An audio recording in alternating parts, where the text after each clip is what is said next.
किसान भोलू की कहानी। एक गांव में एक किसान रहता था। नाम था उसका भोलू। स्वभाव से भी अत्यंत भोला भाला था। उसके पड़ोस में राजगायक तेज सिंह रहता था। वह था तो भोलू का हमें उम्र, लेकिन राजगायक होने के घमंड में भोलू से दोस्ती नहीं रखता था। वह नित्य प्रति सुबह सुबह गाने का अभ्यास किया करता था। भोलू के कानों में जब उसके सुरीले गानों में बोल पड़ते तो उसका दिल करता कि वह भी गाए, लेकिन उसे गाना आता नहीं था।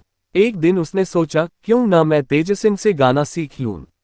जब भी मैं उदास होऊंगा गाना गाकर मन बहला लिया करूंगा। ये सोचकर वह तेज सिंह के पास गया। बोला, भाई तुम बहुत अच्छा गाते हो, मैं भी गाना सीखना चाहता हूँ, क्या तुम मुझे गाना सिखाओगे? तेज सिंह उसका मजाक उड़ाते हुए बोला, अच्छा तो तुम एक मामूली किसान होकर गाना सीखना चाहते हो? भोलू उसका व्यंग्य समझ नहीं पाया। बोला, हाँ भाई, गाना सीखने की मेरी तमन्ना है, कृपया मुझे सिखा दो। तो ऐसा करो भोलू, वह जो तुम ऊपर पहाड़ी पर एक गुफा देख रहे हो न, वहीं पर मेरे गुरुजी रहते हैं। उनके पास 5 वर्ष रहकर मैंने यह विद्या पाई, तुम भी वहीं चले जाओ।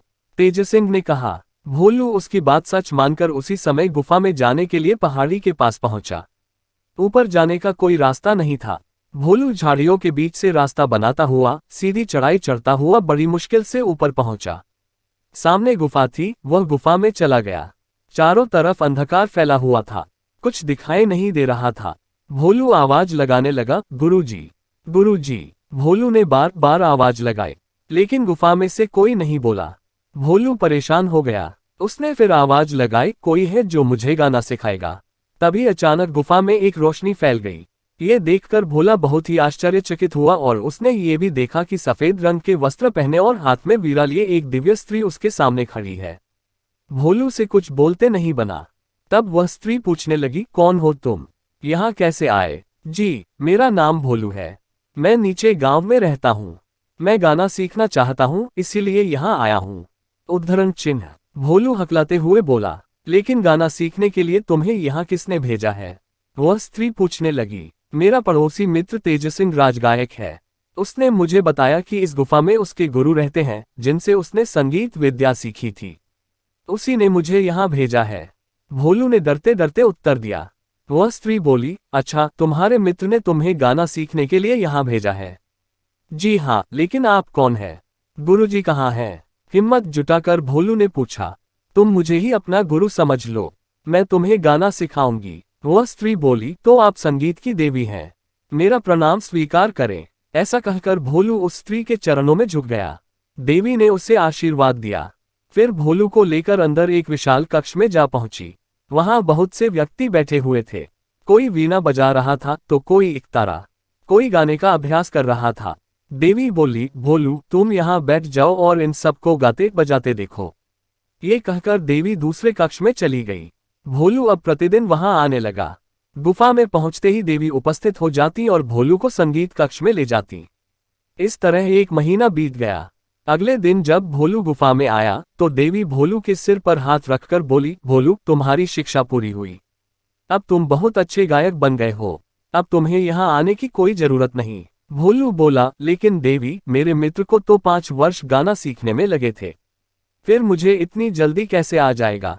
भोलू, जो मन के अच्छे होते हैं वे केवल परिश्रम करते हैं, फल की तरफ ध्यान नहीं देते, इसलिए उन्हें हर विद्या का ज्ञान शीघ्र प्राप्त होता है। मैंने 1 माह में तुम्हें हर तरह से परख लिया है, तुम एक अच्छे गायक बन चुके हो। उद्धरण चिन्ह। ये कहकर देवी अंतर्ध्यान हो गई। गुफा में अंधकार छा गया। भोलू गुफा से बाहर आ गया। अपनी आवाज को परखने के लिए गुनगुनाने लगा। उसे लगा कि वह अच्छा गा रहा है। उसका हौसला बढ़ा, वह खुलकर गाने लगा। गाते गाते वह अपने घर जा पहुंचा। राजगायक तेज सिंह उस समय घर पर ही था। उसे भोलू के गाने की आवाज सुनाई पड़ी। सोचने लगा, इतना सुरीला स्वर इस गांव में भला किसका हो सका है। वह घर के बाहर निकला। क्या देखता है कि यह तो भोलू गा रहा हूं। वह हैरान रह गया। भोलू की नजर में भी तेज सिंह पर पड़ी। वह दौड़कर आया और तेज सिंह के पैरों पर गिर पड़ा। तेज सिंह हड़बड़ा गया, पूछने लगा, भोलू क्या हुआ? मित्र, मैं तुम्हारा बहुत आभारी हूँ, तुमने मुझे ऐसी जगह बताई कि जहां मैं 1 महीने में ही गाना सीख गया। भोलू विनम्रता से बोला। तेज सिंह कुछ समझा नहीं, वह तो भोलू को बुद्धू बनाकर उस बात को भूल चुका था। हैरानी से पूछने लगा, तो मैंने तुम्हें कौन सी जगह बताई थी? अरे भूल गए तुम, सामने वाली पहाड़ी पर गुफा की बात तुम ही ने तो बताई थी। भोलू उसे याद दिलाते हुए बोला। तेजस्विन को अब सारी बात याद आ गई। बात बनाते हुए बोला, अच्छा अच्छा, तो तुमने गाना सीख ही लिया हमारे गुरुजी से। भोलू बोला, मित्र, वहां गुरुजी तो नहीं थे, लेकिन एक देवी थी। उन्होंने ही मुझे गाना सिखाया था। तेजस्विन मन ही मन जल भून गया। उसने तो वहां की गुफा की बात की थी, लेकिन ये तो वहीं से गाना सीख आया। वह भी इतना अच्छा। वह कुछ बोला नहीं और अपने घर के अंदर चला गया। अब भोलू प्रतिदिन सुबह अभ्यास करने लगा। तेजस्विन को उसकी मधुर आवाज के आगे अपनी आवाज फीकी लगने लगी। उसे लगा कि यदि भोलू कहीं राजा के पास पहुंच गया तो राजा उसे ही राजगायक बना लेंगे। उसने सोचा, क्यों न मैं भी अगली सुबह में जाकर देवी का आशीर्वाद ले आऊं। ये सोचकर वह पहाड़ी की ओर चल दिया। ऊपर गुफा में पहुंचकर तेजस्विन ने आवाज लगाई, संगीत की देवी, मैं गाना सीखना चाहता हूं। देवी प्रकट हो गईं। पूछने लगी, कौन हो तुम? मेरा नाम तेजस्विन है। मेरे पड़ोसी मित्र भोलू ने मुझे यहाँ भेजा है। वैसे तो मैं राजगायक हूँ, लेकिन मैं भी अपने गाने में भोलू जैसी मधुरता लाना चाहता हूँ। आप मेरी आवाज को भी वैसी ही मीठी बना दीजिए। तेजस्विन जल्दी से बोला। देवी समझ गई कि तेजस्विन वही है जिसने भोलू को धोखा दिया था। वह बोली, तेजस्विन, तुम्हारी आवाज में तो भोलू जैसी मिठास आ ही नहीं सकती। तुम्हारे मन में तो छल कपट भरा हुआ है। मन साफ हो तभी आवाज भी मधुर होती है। तुम्हें तो मैं भोलू को धोखा देने के अपराध में दंड देती हूँ कि जो संगीत तुमने इतने वर्ष लगाकर मेहनत से सीखा वह भी तुम भूल जाओ। ये कहकर देवी अदृश्य हो गई। तेजस्विन घबराकर गुफा से बाहर आ गया। उसने गला खनखार कर गाना चाहा, लेकिन ये क्या, उससे गाया ही नहीं जा रहा था। एकदम बेसुरी आवाज निकल रही थी। वह रोता हुआ भोलू के पास पहुंचा। उसे सारी बात बताए। बोला, भोलू, मैं अपने किए पर बहुत शर्मिंदा हूँ। कृपया मुझे माफ कर दो। अरे दोस्ती में कैसी माफी? माफी हम चलकर देवी से मांगते हैं। वह बहुत दयालु है, अवश्य माफ कर देंगी। चलो उठो, वहीं चलते हैं। भोलू बोला। वे दोनों फिर गुफा में पहुंच गए। तभी देवी उपस्थित हो गईं। पूछने लगी, कहो भोलू, कैसे आना हुआ? देवी को प्रणाम कर भोलू बोला, देवी, मेरे मित्र को माफ कर दो। उसे उसकी मधुर आवाज लौटा दो। लेकिन भोलू, इसने तुम्हें बुद्धू बनाया था। देवी बोली, अब यह अपने किए पर पछता रहा है। भोलू बोला, अच्छा तुम कहते हो तो मैं इसकी आवाज वापस कर देती हूँ। उद्धरण चिन्ह योजक चिन्ह। ये कहते हुए देवी ने तेजस्विन के सिर पर हाथ रखा। बोली, तेजस्विन, विद्या बांटने से बढ़ती है, छिपाने से और धोखा देने से घटती है। ये बात हमेशा याद रखना। जी। कहते हुए तेजस्विन देवी के चरणों में झुक गया। दोनों मित्र गुफा से बाहर आ गए।